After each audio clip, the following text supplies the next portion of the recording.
Welcome back, learners. So we were talking about qualitative methods of sales forecasting. उसमें एक last method हमारा रह गया था, बट इस मेथड के अंदर तीन सब मेथड्स निकलते हैं. इसी के लिए मैंने इसको एक अलग वीडियो में ब्रेक किया है.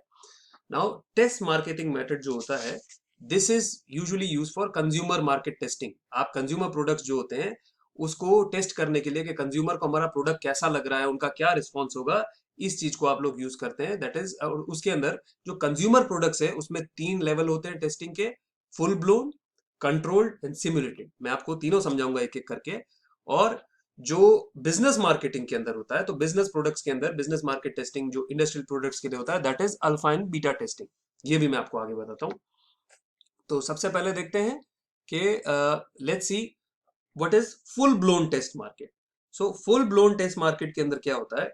It consist of a company choosing few 2 to 6 representative cities in which full promotion campaign is introduced. अब 2 मिनट के लिए हम लोग मानते हैं कि कोका कोला कोका कोला एक नई ड्रिंक लेके आना चाहती है. वनीला कोक वैसे तो बहुत टाइम पहले आ गई थी, बट हम इसी एग्जाम्पल को लेके चलते हैं कि वनीला कोक अगर लाना चाहती है, बट कोका कोला श्योर नहीं है कि इंडिया के अंदर वनीला कोक का लोगों को टेस्ट पसंद आएगा कि नहीं है. तो वो क्या करती है? दो मिनिमम दो, मैक्सिमम 6 सिटीज सिलेक्ट करेंगी.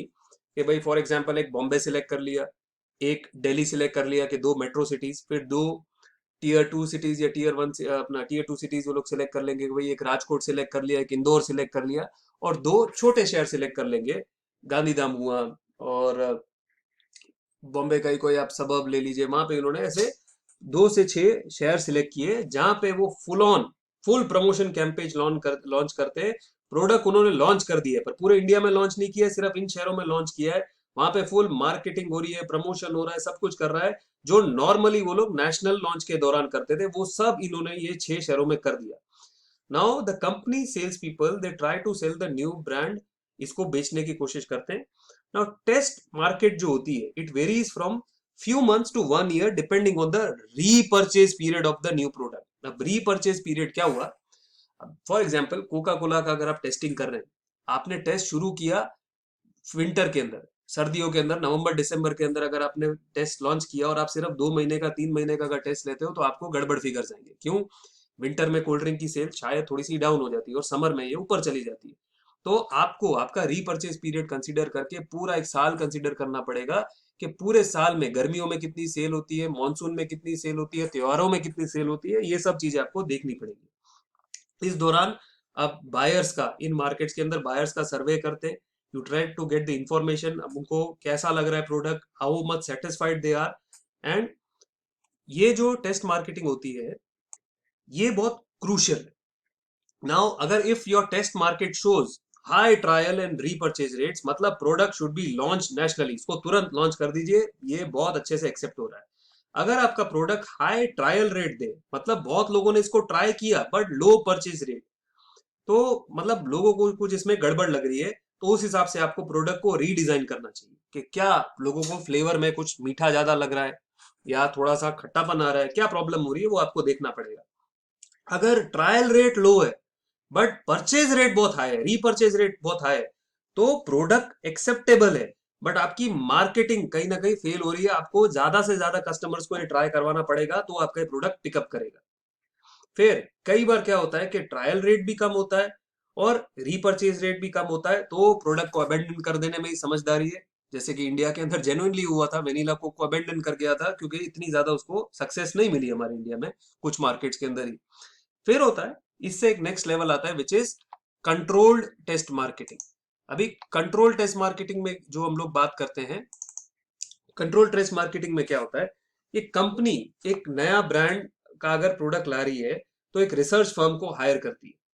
तो this research firm will get a panel of stores that will carry the new product और brand for a fee at specified geographic location. मतलब आप अलग अलग शहरों में नहीं जा रहे हो, पर आपने फॉर एग्जाम्पल खाली महाराष्ट्र या गुजरात स्टेट को आपने सिलेक्ट किया कि मुझे वेनिला कोक की गुजरात स्टेट के अंदर टेस्टिंग करनी है. तो गुजरात के हर एक शहर में या कुछ शहरों के अंदर आप कुछ स्टोर्स सिलेक्ट करेंगे कि ये स्टोर्स को हम लोग पैसा देंगे कि आप कुछ उनको इंसेंटिव देते हैं, पैसा देते हैं, फीस देते हैं कि आप हमारा ये प्रोडक्ट ट्राई कीजिए. इसके लिए आप बाकायदा कंपनी हायर करते हैं, एक रिसर्च फर्म हायर करती है. रिसर्च फर्म क्या करती है? ये प्रोडक्ट को इस स्टोर्स के अंदर जो आपने स्टोर सिलेक्ट किए वो स्टोर्स तक ये प्रोडक्ट पहुंचाती है। पहुंचाने के बाद यहाँ पे प्रमोशन करती है, एडवर्टाइजिंग करती है और मेजर करती है कि कितना प्रोडक्ट बिक रहा है। रिसर्च फर्म जो है वो इंटरव्यू भी करती है कस्टमर्स को, जो जो कस्टमर्स लेके जा रहे हैं प्रोडक्ट को, तो उनको पूछती है कैसा लगा, what are your perception towards this new market और न्यू प्रोडक्ट, और उसके बेसिस पे आप जो रिसर्च कंपनी है वो आपको कोका कोला को सजेस्ट करेगी कि भाई ये प्रोडक्ट चल रहा है या ये प्रोडक्ट नहीं चल रहा है, या कस्टमर को इसमें ये दिक्कत हो रही है। अब फुल ब्लोन टेस्ट मार्केट और कंट्रोल टेस्ट मार्केट की एक बहुत बड़ी दिक्कत है। क्या दिक्कत है कि ये जो आपका न्यू प्रोडक्ट है, आपका जो नोवल प्रोडक्ट है, इसको कंपटीटर्स के हाथ में भी डाल देता है। अभी आप यहाँ पे कोई स्क्रीनिंग तो कर नहीं रहे कि भाई अगर आपने पहले वाला भी, अगर आपने फुल ब्लोन टेस्टिंग की या आपने कंट्रोल टेस्टिंग की, तो वहां पे आप सिलेक्ट तो नहीं कर रहे कि किसको हम अपना प्रोडक्ट दिखाएंगे नहीं दिखाएंगे। आपने तो पूरा प्रोडक्ट लॉन्च कर दिया एक लिमिटेड मार्केट में, तो कोई भी व्यक्ति आपका डिजाइन, आपकी रेसिपी, आपका प्रोडक्ट कॉपी कर सकता है। इससे बचने के लिए एक जो चीज आती है, इसको सिम्युलेटेड टेस्ट मार्केटिंग बोलते हैं। सिम्युलेटेड टेस्ट मार्केटिंग, इसमें क्या होता है कि यहाँ पे बेसिकली एक तरह से आप ब्लाइंड टेस्ट देते हैं। इन दिस मेथड अबाउट 30 से 40 कंज्यूमर्स आप सिलेक्ट करते हैं on the based of their brand familiarity in preference in particular product category. For example soft drinks, तो आप जैसे सॉफ्ट ड्रिंक्स बेच रहे हैं, तो आप गुजरात का जो एक फेमस मॉल है अल्फा वन मॉल अहमदाबाद का, आप वहां पे अपनी एक कियोस्क लगाते हैं, अपना एक दुकान लगाते हैं। वहां पे आने वाले जाने वाले जितने भी शॉपर्स हैं, आप ऐसे 30-40 शॉपर्स को सिलेक्ट करते हैं, रैंडम बेसिस पे सिलेक्ट करते हैं कि दो चार आपने मेल सिलेक्ट कर लिए, दो चार फीमेल सिलेक्ट कर ली, दो चार बच्चे सिलेक्ट कर लिए, फिर मेल्स के अंदर भी मैरिड अनमैरिड, आप इस तरह से 30-40 शॉपर्स को आप सिलेक्ट करते हैं, अपना एक सैंपल सिलेक्ट करते हैं। इन शॉपर्स को पहले आप अपने दुकान में, अपने कियोस्क में बिठा के एड दिखाते हैं, या फिर प्रिंट एडवर्टाइजमेंट दिखाते हैं, टीवी पे एड दिखाते हैं, और वेल नोन प्रोडक्ट्स आप उसको दूसरी दूसरी कोल्ड ड्रिंक्स की, और साथ ही साथ अपने प्रोडक्ट की भी, अपनी कोल्ड ड्रिंक की भी एड स्नीकीली बीच में से दिखा देते हैं, विदाउट उसको स्पेसिफिकली बताया कि आप ये डिस्क्लोज नहीं करते हैं कि हम कोका कोला से और हम वनीला कोक की यहाँ पे मार्केटिंग करने आए, आप ये नहीं बताते। आप उनको जो एड्स दिखा रहे हैं उसमें वनीला कोक की भी एड दिखाएंगे, आप रेगुलर कोक की भी ऐड दिखाएंगे, आप थम्स अप की भी ऐड दिखाएंगे, आप पेप्सी की भी ऐड दिखाएंगे, आप आरसी कोला की भी ऐड दिखाएंगे, आप सारी एड्स उनको दिखाएंगे विदाउट एनी स्पेसिफिक मेंशन। फिर आप क्या करते हैं, इन कंज्यूमर्स को एक स्मॉल अमाउंट ऑफ मनी देते हैं और आप बोलते हैं कि जाइए, आपको स्टोर में जाके जो भी आइटम्स खरीदनी है खरीदिए। अभी इस स्टोर के अंदर आप सारी की सारी ब्रांड स्टॉक करके रखते हैं। आप कोका कोला भी रखेंगे, अपनी वनीला कोक भी रखेंगे, आरसी कोला भी रखेंगे, पेप्सी भी रखेंगे, थम्स अप भी रखेंगे, और उनको बोलते हैं लीजिए पैसे, आपको जो लेना है लीजिए। फिर आप क्या देखते हैं कि कितने कस्टमर्स न्यू ब्रांड खरीद रहे हैं, कितने कस्टमर हमारी वेनिला कोक खरीद रहे हैं, और कितने कंपटीटर्स हमारे कंपीटिंग ब्रांड्स खरीद रहे हैं, थम्स अप कितने खरीद रहे हैं, पेप्सी कितने खरीद रहे हैं, ये आप इसको पहले तो नोट करते हो, ऑब्जर्व करते हो।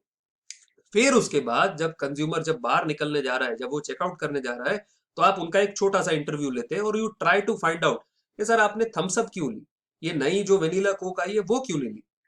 तो आप उनसे रीजंस समझते हैं, या अगर किसी ने वनीला कोक ली है तो भी आप उनसे रीजन समझने की कोशिश करते हैं कि सर आपने ये वाली कोका कोला, ये वनीला कोक क्यों ली, आप यूजुअली तो थम्स अप पीते थे, इस बार आपने ये कोक क्यों ली। तो शॉपर्स जो जिन्होंने नहीं बाय किया वो बताएंगे कि क्यों नहीं लिया, जिन्होंने बाय किया वो बताएंगे क्यों बाय किया। अब आप, क्योंकि आप तो भाई वनीला कोक की मार्केटिंग कर रहे हो, उसको थम्स अप पसंद आती नहीं आती उससे आपको क्या लेना देना। तो जो लोगों ने आपका प्रोडक्ट नहीं बाय किया है, आप क्या करते हैं कि सर ठीक है आप थम्स अप लेके जाना चाहते हैं ले जाइए, बदले में ये एक छोटी सी 500 ml की बोतल हमारी तरफ से फ्री, आप एक फ्री सैंपल दे देते हैं, और कुछ समय यूज करने के बाद, कुछ वीक्स के बाद, कुछ दिनों के बाद आप दोबारा उस कस्टमर को इंटरव्यू करते हैं, आप उससे उसका कॉन्टेक्ट नंबर ले लेंगे कि सर आप मुझे अपना फोन नंबर दे दीजिए, मैं आपको 5-10 दिन बाद कॉल करूंगी कि कैसा लगा आपको हमारा प्रोडक्ट। तो आप 5-10 दिन बाद उनको फोन करते हैं, फिर से इंटरव्यू लेते हैं कि सर कैसी लगी हमारी वनीला कोक, आपने ट्राई की, हमने आपको जो फ्री सैंपल दिया था कैसी लगी, अच्छा लगा जी, बढ़िया लगा, बहुत मजा आया, नहीं यार इतनी अच्छी नहीं लगी, वो आप समझते हैं। फिर आप उसका रीपर्चेज इंटेंशन पूछते हैं कि सर नेक्स्ट टाइम बाय करेंगे, हाँ हाँ पक्का, मैं तो डेफिनेटली बाय करूंगा। या अगर उसको नहीं अच्छी लगी तो अरे यार एकदम बेकार था, बिल्कुल मजा नहीं आया, तो आपको बताएगा तो सर क्या प्रॉब्लम थी वो बताइए, आप वो समझने की कोशिश करते हैं। अब इस मेथड से अगेन आप एक्यूरेट रिजल्ट्स पा सकते हैं, और ब्रांड जो इसका सबसे बड़ा फायदा ये होता है कि आपकी ब्रांड जो है वो कस्टमर्स के सामने, कॉम्पिटिटर्स के सामने एक्सपोज नहीं होती। क्यों? क्योंकि आपने सिलेक्टेड लोगों को ही ये अपना प्रोडक्ट दिखाया है। सो कॉम्पिटिटर्स में disturb if full blown and control test method are use, but इधर ये चीज नहीं होती, इधर आप इसको बचा सकते हैं। Also testing time and cost are much shorter than full blown test. अब ये फुल ब्लोन टेस्ट के अंदर आपने देखा कि आप पूरा एक ज्योग्राफी, पूरा एक मार्केट सिलेक्ट करते हैं, उसमें काफी टाइम तक, एक साल तक अपना प्रोडक्ट लॉन्च करते हैं, उसके बाद आपको रिजल्ट मिलेंगे। यहाँ आपने मॉल के अंदर दुकान लगा के 10-15 दिन के अंदर, 20 दिन के अंदर, महीने के अंदर आपने रिजल्ट निकाल लिया कि आपका प्रोडक्ट चल रहा है कि नहीं चल रहा है। तो इसलिए ये होता है। अब जो लास्ट मैंने आपको बोला था, एक जो मैं आपको और बताने वाला हूं, which is business market testing, जिसको यूजुअली इंडस्ट्रियल प्रोडक्ट्स के लिए यूज किया जाता है। नाउ इसके अंदर नॉर्मली आपने जैसे सॉफ्टवेयर के बारे में बात सुनी होगी कि कोई भी नया सॉफ्टवेयर लॉन्च होता है, कोई गेम लॉन्च होती है, तो वहां पे इंडस्ट्रियल प्रोडक्ट्स के अंदर ये इस चीज को काफी यूज करते हैं। वहां पे दो टाइप की टेस्टिंग होती है, एक होती है अल्फा टेस्टिंग एंड दूसरी होती है बीटा टेस्टिंग। तो alpha alpha testing and beta testing. अभी अल्फा टेस्टिंग और बीटा टेस्टिंग क्या हुई? तो अल्फा टेस्टिंग मतलब आप विद इन द कंपनी, आप कंपनी के ही एम्प्लॉयज को अपनी गेम या अपना सॉफ्टवेयर यूज करने को देते हैं कि भाई चला के बता इसमें क्या बग्स है, क्या फॉल्ट है, क्या नुकसान है, वो बता। बीटा टेस्टिंग होती है कि आप बाहर एक लिमिटेड कस्टमर्स को प्रोडक्ट यूज करने के लिए देते हैं, and it is normally use for high cost and new technology products. For example Infosys, Infosys जो है उसने एक अपना बैंकिंग सॉफ्टवेयर बनाया था, फिनिकल। तो फिनिकल को उसने लॉन्च करने से पहले पहले उसने अपने इंटरनल कंपनी के टेस्टर्स को यूज करने के लिए दिया, जिसको अल्फा टेस्टिंग बोलते हैं, और फिर सिलेक्टेड कस्टमर्स को, सिलेक्टेड बैंक्स को उस प्रोडक्ट को यूज करने को दिया, जिसको बीटा टेस्टिंग बोलते हैं। इन दोनों को समझने के बाद कि क्या खामियां थी हमारे प्रोडक्ट के अंदर, क्या क्या इसके अंदर नुकसान थे, वो सब समझने के बाद उन्होंने इस प्रोडक्ट का फाइनल वर्जन मार्केट के अंदर लॉन्च किया। तो ये थे हमारे क्वालिटेटिव सेल्स फोरकास्टिंग मेथड्स। अब नेक्स्ट वीडियो में we will start talking about quantitative methods of sales forecasting. Okay, so to learn about that, please click on to the next video.